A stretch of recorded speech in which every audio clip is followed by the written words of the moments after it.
පාසුනේ ඊ අපි දෙන්න ලස්සනට ලෑස්ති කළා නේද අර ලස්සන ගෑනු කෙනෙක්ගේ බුඩියක්. ඔව්. අනේ අපරාධ කියන්න බෑ.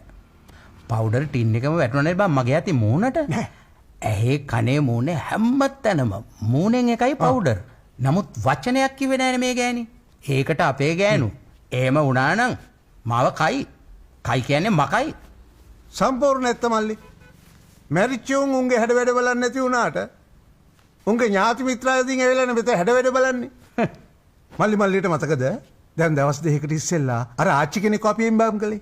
මම එම්බාම් කරලා හිටන් ආච්චිට අන්දලා සෙම් පවුඩර් ගාලා මේකප් කරලා ගෙනහලා පෙට්ටිය තිබ්බා. ඔන්න එතකොට ආවා ආච්චිගේ ලේලි. ලේලි ඇවිදින් ඉඳන් කියනවා අනේ මගේ නෙන්දමගේ මූණේ කිසිම පින් පාටක් නැහැ. මොන හරි කරන්න බැයිද කියලා. පින් පාට ගන්න. අපි කොහමද ආච්චිට පින් පාට දෙන්නේ? ඒක ආච්චිට හාල් කරන්න.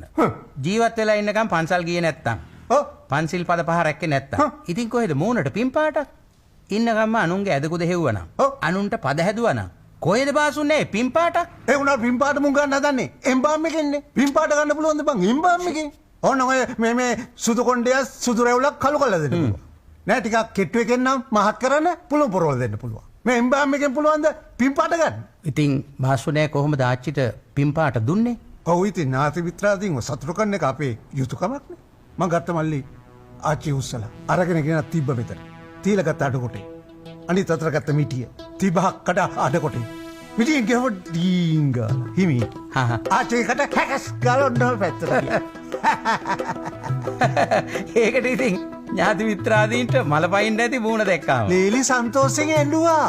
ඈ? අනේ මගේ නැන්දම් මගේ දැන් මාර පින් පාටන්නේ මූණට ඇවිල්ලා තියෙන්නේ. කට කොනකින් hina වෙනවා කියලා කිව්වා.